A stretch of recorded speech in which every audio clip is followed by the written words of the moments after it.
On se retrouve à nouveau pour une vidéo de présentation d'un petit produit technologique. Là, comme je sais que Mani, on en a parlé ensemble, mais pas trop fan de toutes ces électroniques d'aujourd'hui là. Bah écoutez, je me suis proposé de lui présenter ça.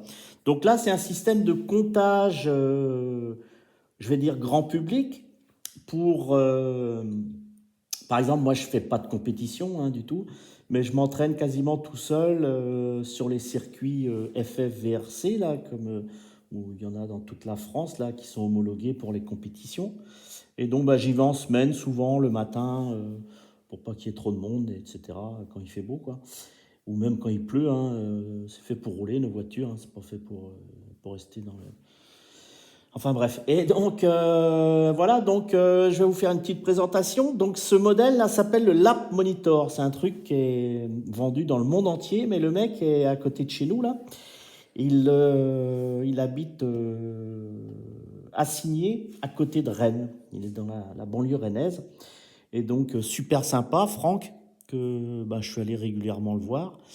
Parce que bah, je lui ai acheté le Lap Monitor il y a 1 an et demi à peu près, ou comme ça. Et puis j'ai acheté une première puce. Donc l'ensemble vaut, puce et le compteur, vaut dans les 100 balles. Et après les puces complémentaires valent 35 euros.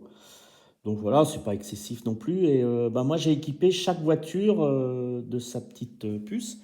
Parce qu'en fait c'est génial parce que ben, tu peux faire tes réglages de châssis, changer tes pneus. Par exemple si tu as deux DTM, bah, tu mets une puce sur chaque et tu alternes les roulages pour voir avec laquelle tu es... Enfin c'est une façon de s'entraîner quoi. C'est vrai que c'est pas du bâche, hein, ça n'a rien à voir. Comme vous êtes surtout spécialisé bâche ou Mani et toute l'équipe, mais je sais que tu fais beaucoup de pistes aussi, mais c'est génial quoi. Puis c'est ludique quoi et ça cause et tout. Donc je vais vous faire une démonstration. Donc il faut avoir un téléphone portable ou une tablette, etc. Bon, il va reconnaître ma tête, ma tronche moi quoi. Bah, voilà ouais, voilà. Après il faut charger une application. L'application s'appelle l'App Monitor. Hop, hop, l'App Monitor. On recherche. Donc elle est là, vous voyez, c'est le petit système de chrono. Je ne sais pas si vous voyez bien. Oh là là, il faut faire la mise au point, garçon. À nouveau, pas bon. Voilà. Donc mise au point, faite. Là, il me propose d'ouvrir, hein, parce que j'ai déjà chargé, bien sûr, l'application sur mon téléphone. Donc on ouvre. Et là, on arrive ici. Une fois qu'on est là, il recherche en cours. Bah oui, puisque j'ai pas mis les piles. Alors il y a juste un petit truc, hein, c'est qu'il n'y a pas de bouton on-off sur son boîtier. Donc, il faut enlever les piles après chaque utilisation. Sinon, bon, je suppose qu'on décharge plus ou moins le boîtier. Ah, vous avez vu, je n'ai pas eu le temps de vous montrer. Il y a des LED qui clignotent devant pour rechercher. Mais ça se commute tout de suite sur le téléphone. Donc là, on est en liaison entre ce boîtier-là et le téléphone. Sur la voiture, là, j'ai démonté parce que j'ai une voiture, j'ai démonté les ventilos, tout ça. Sinon, ça fait un barouf du diable, quoi. Juste le packaging, hein, super packaging, sympa, noir, voilà, classique, hein, propre. Hop. On a un trépied qui est livré avec pour mettre en bord de piste. Sinon, bah, tu poses le boîtier sur une rambarde de sécurité ou à hauteur de la voiture. Il faut qu'on soit à peu près à la hauteur de la voiture. Ça, c'est sûr. Donc ici, on va capter le, l'émetteur ici, là. La cellule, quoi, qui est sur la voiture, elle. Donc là, je vous la présente comme ça, juste, c'est un couvercle de boîtier de récepteur, et avec son petit support que j'ai fait faire par un gars qui fait de la modélisation en 3D.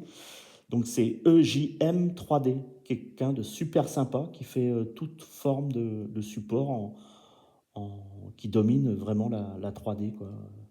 Donc c'est un boîtier, je vais vous montrer. Un boîtier à mettre par-dessus le cerveau et puis son couvercle. Voilà. Donc, ça, c'est sur la voiture, fixé à hauteur de... À travers, il faut qu'il y ait une visibilité aussi à travers le carreau de la carrosserie. Donc, carrosserie, par exemple. Celle-ci, quoi. Donc là, il faut que ce soit transparent, quoi. Donc voilà, c'est vu à travers, là. Ou alors, il faut percer le bord de la carreau pour faire dépasser la petite LED qui va choper le faisceau sur le boîtier de réception. Donc voilà, donc une fois que tout ça c'est en place, on met en route la voiture. Ah ouais, mais voilà, bah oui, c'est en route, il n'y a pas de ventilo, donc ça fait pas de bruit, garçon. Oh, qu'il est bête ce mec. Donc voilà, donc on est là. Alors il propose donc, vous avez vu, hein, le premier menu, il est là. Il y a plein de réglages, hein, je vous laisse passer les détails parce que je veux juste vous faire une petite présentation succincte pour vous montrer comment fonctionne le système, quoi. Donc on choisit son lap monitor, là, il y en a qu'un là actuellement, sinon il peut y en avoir toute une série si on est plusieurs à rouler et plusieurs à poser son boîtier sur le circuit. Et ben vous chopez le vôtre, quoi. Le mien il s'appelle 6 là. Et ensuite on fait démarrer. Hop, là j'ai coupé le son, donc je vais remettre le son. Como, 3 secondes 02. Donc voilà, alors là j'ai pas eu le temps de faire quoi que ce soit, donc bref, le temps de mettre le son, j'arrête la course. Course terminée. Voilà, donc là par exemple je vais proposer une nouvelle course. Alors, attendez, je vais mettre mon boîtier là-bas pour simuler l'avancement de la voiture. Je déplacerai plutôt le lap monitor. Hein, c'est plus simple parce que... Voilà, donc nouvelle course. Hop.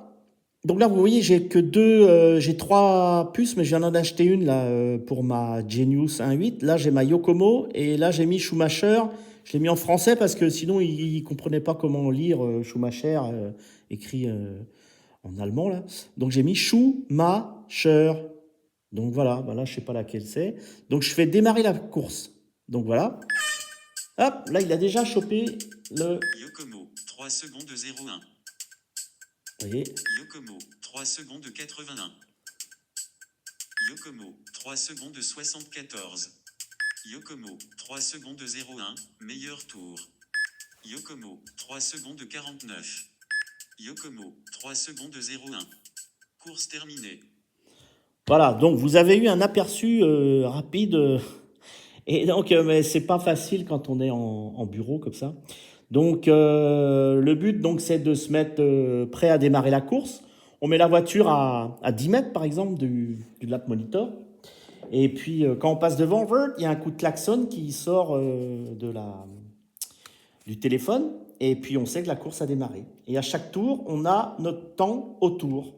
Et si on a battu un record, son record de tour, il nous le dit, record de tour, etc. Donc, alors, plein de réglages, hein. La durée de la course, par exemple, moi j'ai mis des durées de 8 minutes. On peut mettre de 1 à 40 minutes. On peut rentrer plusieurs puces, on peut faire des courses. Le classement se fait tout seul, etc. Il y a énormément de réglages, des sons, des voix différentes, des volumes de musique, patati, patatère. Voilà. Après, on a aussi tous les historiques. Quand on revient en arrière, on a tous les historiques des sessions. Par exemple, voilà, là, moi j'ai pas mal d'historiques de sessions hein, quand je vais rouler. Et puis pour vous montrer juste un truc entraînement, je sais plus lequel. Bah non, ça c'est mes entraînements d'aujourd'hui. Je vais prendre un truc réel, quoi, quand même. Alors, je vais prendre lequel? Donc voilà, celui-là par exemple.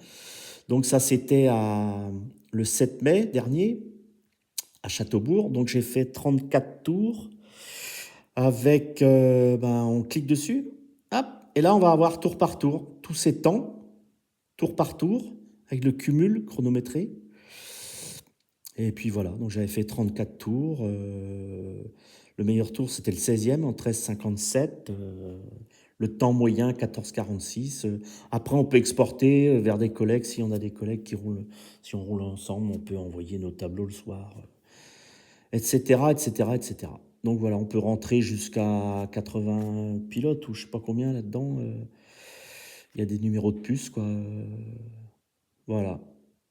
Petite présentation, historique des sessions, configuration de course. Vous voyez, soit le nom de la course, durée en minutes, durée du tour, du dernier tour en secondes, parce que quand Quand la course est terminée, il nous propose quand même de terminer le tour pour avoir le dernier temps.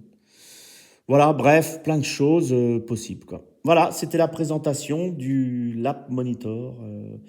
Et donc, on branche l'émetteur là, qui est sur la voiture sur une des prises disponibles du récepteur de votre radio, comme un ventilo ou un autre